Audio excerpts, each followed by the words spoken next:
રાણીપમાં બકરા મંડી પાસે કોન્સ્ટેબલે અકસ્માત સર્જ્યો હતો। પૂરપાટ ઝડપે કાર ચાલકે બે વાહનોને અડફેટે લીધા હતા। આ ઘટનામાં 3 લોકો ઈજાગ્રસ્ત થયા હતા। ઘટનામાં બે પોલીસ સહિત 3 લોકોને ઈજા પહોંચી હતી। ત્યારે આ અકસ્માતમાં એક પોલીસકર્મીનું મોત થયું હોવાની જાણકારી મળી। સંજય અંસારી નામના પોલીસકર્મીનું મોત નિપજ્યું છે। ઉલ્લેખનીય છે કે અકસ્માત સર્જનાર કોન્સ્ટેબલની 3 દિવસ પહેલા જ ધરપકડ કરાઈ છે।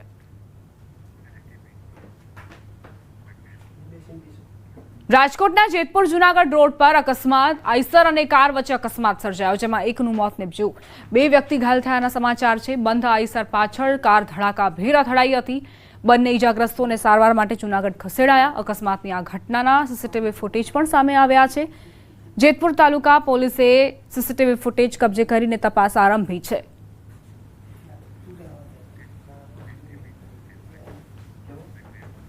પાટણ જિલ્લા એનએસયુઆઈ દ્વારા કુલપતિને આવેદનપત્ર આપી રજૂઆત કરાઈ। સરકારના જીકાસ પોર્ટલ પર એચએનજીયુની પસંદગી ન થતા કુલપતિને આવેદનપત્ર આપવામાં આવ્યું છે।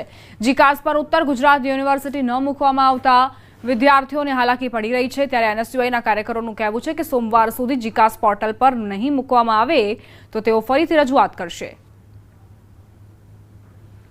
સ્ટાર્ટ થયા હતા એ તારીખથી આપણી યુનિવર્સિટીનું નામ નથી બદલ્યું, તો આપણા યુનિવર્સિટીના વિદ્યાર્થી જેને એડમિશન લેવાની ઈચ્છા હોય, જે ગરીબ અને મધ્યમ વર્ગમાંથી આવતા હોય છે, એમને એડમિશન લેવું તો હવે એ કઈ જગ્યાએ એડમિશન લેવા જાય? એમને પ્રાઇવેટ યુનિવર્સિટીમાં જાય તો જે સરકાર દ્વારા જે એફઆરસીની ફી નક્કી કરેલી એના કરતાં પણ બમણી ફીઓ લેવામાં આવે છે। તો ગરીબ અને મધ્યમ વર્ગના વિદ્યાર્થીને જવું તો જવું ક્યાં? તાપી જિલ્લાના વ્યારાથી કાંકરાપાર બાયપાસ હાઈવે પર 2016માં શરૂ થયેલું રેલવે ઓવરબ્રિજનું કામ હજુ સુધી અધૂરું છે। રેલવે ફાટક બંધ થયા બાદ લોકો લાંબી દૂરીથી મુસાફરી કરવા મજબૂર બન્યા છે। અગાઉની એજન્સીનું કામ અધૂરું છોડીને ગાયબ થઈ જતા નવા કોન્ટ્રાક્ટરથી આશા હતી, પણ મે 2025ની ડેડલાઇન બાદ પણ કામ હજુ સુધી પૂર્ણ નથી થયું। વાહન ચાલકોને હાલાકીનો સામનો કરવો પડી રહ્યો છે। સ્થાનિક ધારાસભ્યો દિવાળી સુધી બ્રિજ શરૂ કરવાની આશા વ્યક્ત કરી રહ્યા છે। અને ત્યારે એ લોકોએ એવો રિપોર્ટ પણ આપેલો કે આ બ્રિજનું કામ 29 ફેબ્રુઆરી 2024ના દિવસ સુધીમાં કમ્પ્લીટ થઈ જશે અને ત્યાર પછી એના ઉપર ગાડીઓ પણ ફરવા લાગશે। પણ આજે 6ઠ્ઠો મહિનો 2025નો ચાલુ થઈ ગયો, હજુ સુધી બ્રિજનું કામ શરૂ નથી થયું। સ્ટીલનું આખું વર્ક જે છે એ ત્યાં સેન્ટ્રલમાં એ પોતે નટ બોલ્ટ ફિટ કરી અને ત્યાર પછી ફરી પાછું ત્યાં ખોલી અને અહીંયા લાવવાનું થાય। અને આ લગભગ આવતા દિવાળીએ કાંકરાપાર ઓવરબ્રિજ જે રેલવેનો જે છે એ લોકોને ઉપયોગ કરવાનો મળી જશે। તાપીના વ્યારા ખાતે કાંકરાપાર બાયપાસ રોડ પર રેલવે ઓવરબ્રિજનું કામ જે છે 2016માં શરૂ થયું હતું, જે આજ દિન સુધી પૂરું થયું નથી। દ્રશ્યમાં બતાવવાનો પ્રયત્ન કરીશ કે આ તાપીના કાંકરાપાર રેલવે ઓવરબ્રિજનું બાંધકામ જે હાલ પણ મંથર ગતિએ ચાલી રહ્યું છે। અનેક વખત આ બાંધકામ અધૂરું છોડી દેવામાં આવ્યું છે અને તંત્રની બેદરકારીને લીધે આ કામગીરી હજુ સુધી ચાલી રહી છે। જોવા જઈએ તો આ બ્રિજનું બાંધકામ અધૂરું રહેવાને કારણે લોકોને ખાસ કરીને અવરજવર માટે ભારે તકલીફનો સામનો કરવો પડી રહ્યો છે। જોવા જઈએ તો અહીં બ્રિજનું બાંધકામ શરૂ થતાની સાથે જ રેલવે જે ફાટક હતી એ પણ બંધ કરી દેવામાં આવી હતી અને વાહન વ્યવહાર ડાયવર્ટ કરવામાં આવ્યો છે, જેને લઈને જે ભારે વાહન ચાલકો છે જેમને લાંબો ચક્રાવો પણ લેવો પડતો હોય છે અને એના લીધે વાહન ચાલકોનું ઈંધણ સહિત ખર્ચમાં પણ વધારો થતો રહ્યો છે।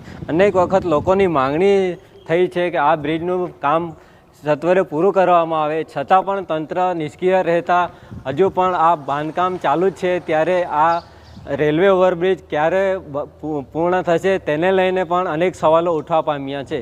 હેમંત ગામિત, ન્યૂઝ 18 ગુજરાતી, તાપી। સમાચાર સુરેન્દ્રનગરથી દારૂ વેચાતો હોવાનો વિડીયો વાયરલ થયો છે। પરાલી ગામે બેરોકટોક દારૂનું વેચાણ, દારૂ લઈને આવતા યુવકનો વિડીયો વાયરલ થયો। પોલીસની કામગીરી પર પણ સવાલ ઉઠ્યા છે। દારૂબંધીના ધજાગરા ઉડાવતો આ વિડીયો વાયરલ થયો છે। સુરેન્દ્રનગર એલસીબી એસઓજી તેમજ સ્થાનિક પોલીસની કામગીરી સામે અનેક પ્રશ્નો ઊભા થયા છે। વાયરલ વિડીયો અંગે ન્યૂઝ 18 ગુજરાતી પુષ્ટિ નથી કરતું। આ વિડીયો જુઓ, એક યુવક નજરે પડી રહ્યો છે જે દારૂ લઈ જઈ રહ્યો છે। સવાલ અહીં એ કે આ યુવક પાસે દારૂ ક્યાંથી આવ્યો? જ્યારે ગુજરાતમાં દારૂબંધી છે તો દારૂ બને છે ક્યાં, વેચાણ ક્યાં થાય છે અને આ યુવક પાસે આ દારૂ કેવી રીતે આવ્યો? સંવાદદાતા અક્ષય જોડાઈ ગયા છે વધુ જાણકારી સાથે। અક્ષય, સુરેન્દ્રનગરમાં એક વિડીયો વાયરલ થયો છે, યુવક દારૂ સાથે નજરે પડી રહ્યો છે, શું વિગત? જે ચોક્કસથી વાત કરવામાં આવે તો સુરેન્દ્રનગર જિલ્લામાં દારૂબંધી હોવાની પોકળ વાતો છે એ સુરેન્દ્રનગર જિલ્લા પોલીસ દ્વારા કરવામાં આવી રહી છે. સુરેન્દ્રનગર જિલ્લામાં અવારનવાર સ્ટેટ મોનિટરિંગ સેલ ટીમની ટીમ દ્વારા હાઈવે પરથી મસ્ત મોટો દારૂનો જથ્થો ઝડપી પાડવામાં આવી રહ્યો છે. ત્યારે બીજી તરફ ગ્રામ્ય વિસ્તારમાં દેશી દારૂની બેરોકટોક વેચાણ થતું હોવાનો જે વિડીયો છે એ વાયરલ થયો છે. આ વિડીયો છે એ પાણછીણા પોલીસ મથક હેઠળ આવતા પરાલી ગામનો હોવાનો પ્રાથમિક વિગતો બહાર આવી છે. પરાલી ગામમાં દેશી દારૂનું ખુલ્લેઆમ વેચાણ થતું હોવાનો એક વિડીયો છે એ જાગૃત નાગરિક દ્વારા વાયરલ કરવામાં આવ્યો છે. જેને લઈને ક્યાંક ને ક્યાંક જે સ્થાનિક પાણછીણા પોલીસ છે તેમજ સુરેન્દ્રનગર જિલ્લા LCB અને SOG પોલીસ છે જે મસ્ત મોટી કામગીરી કરતી હોવાની જે વાતો કરી રહી છે તેની ખુલ્લેઆમ છે એની કામગીરી સામે સવાલો ઉઠવા પામે છે. ક્યાંક ને ક્યાંક પોલીસની કામગીરી સામે ચોક્કસથી સવાલો ઉભા થયા છે. આભાર અક્ષય જાણકારી આપવા માટે. રોકાઈશું એક બ્રેક માટે. આપ જોતા રહો ન્યૂઝ 18 ગુજરાતી.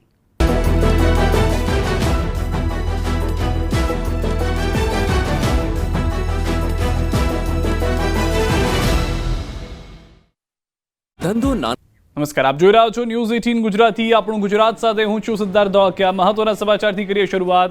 હવે 7 દિવસ ગાજવીજ સાથે ત્રાટકશે વરસાદ. ગુજરાતીઓ ચોમાસાની રાહ જોઈ રહ્યા છે, પરંતુ ગુજરાતથી જાણે ચોમાસું રિસાઈ ગયું હોય તેમ નજીક આવી નથી રહ્યું. 11 દિવસથી મુંબઈમાં ચોમાસું સ્થિર થઈ ગયું છે. ચોમાસાને આગળ વધવા માટે પરિબળો સાનુકૂળ નથી, જેની વચ્ચે અરબી સમુદ્રમાંથી ભેજવાળા પવનો આવતા હાલ ગુજરાતમાં વરસાદી માહોલ જામ્યો છે. રાજ્યમાં 7 દિવસ ગાજવીજ સાથે વરસાદની આગાહી કરી છે. દક્ષિણ ગુજરાત, ઉત્તર ગુજરાત અને સૌરાષ્ટ્રમાં વરસાદ તૂટી પડશે. ગાજવીજ અને પવન સાથે વરસાદ પડી શકે. અમદાવાદમાં પણ હળવા વરસાદની આગાહી છે. દક્ષિણ પશ્ચિમથી પશ્ચિમના પવન ફૂંકાતા વરસાદની આગાહી કરી છે. आने वाला 7 दिन हल्का से मध्यम बारिश होने का संभावना है मेघ गर्जना के साथ. और ये जो डिस्ट्रिक्ट है ये मेनली आपका रहेगा दक्षिण गुजरात के सारे डिस्ट्रिक्ट है और उत्तर गुजरात के जो दक्षिण और पूर्व क्षेत्र जो डिस्ट्रिक्ट्स है इसमें हल्का से मध्यम बारिश होने का संभावना है. 15 जून आसपास ગુજરાતમાં ચોમાસું બેસી જશે. આગાહીકાર જયપ્રકાશ માઢકની આગાહી. ગુજરાતમાં આ વખતે ચોમાસું મોડું આવી શકે છે તેવી સંભાવનાઓ વ્યક્ત કરવામાં આવી છે. હજુ તો મુંબઈથી પણ આગળ વધ્યું નથી, એટલે ગુજરાતમાં 25 જૂન આસપાસ ચોમાસું પહોંચે તેવા કોઈ અંધાણ નથી, જેની વચ્ચે ખેડૂતના હૈયા મલકાય તેવી આગાહી સામે આવી છે. અમરેલીના મોટા લીલિયાના જ્યોતિષ અને આગાહીકાર જયપ્રકાશ માઢકે ચોમાસાને લઈને મોટી આગાહી કરી છે. તેમના મતે 15 જૂન આસપાસ ગુજરાતમાં ચોમાસું પહોંચી જશે. 9 જૂન આસપાસ સારો વરસાદ થઈ શકે છે. 26 જુલાઈથી 20 ઓગસ્ટ વચ્ચે ખૂબ સારો વરસાદ થઈ શકે. 15 જૂન આસપાસ ચોમાસું છે પહોંચી જશે અને 21 જૂન સુધી બુધ અને ગુરુ સાથે હોવાથી વરસાદ સારો જોવા મળશે. એમાં 9-6 આસપાસ વધારે વરસાદ જોવા મળશે કારણ કે બુધ ગુરુની યુતિ છે. ગુજરાતમાં કોરોનાના કેસ 500 ને પાર. અમદાવાદમાં કોરોનાની બ્રેક ફેલ. ગુજરાતમાં કોરોનાએ ફરી એકવાર ઉથલો માર્યો છે. રાજ્યમાં મોટા શહેરોમાં કોરોનાના દર્દીઓની સંખ્યા ઝડપથી વધી રહી છે. 4 વર્ષ બાદ પાછા આવેલા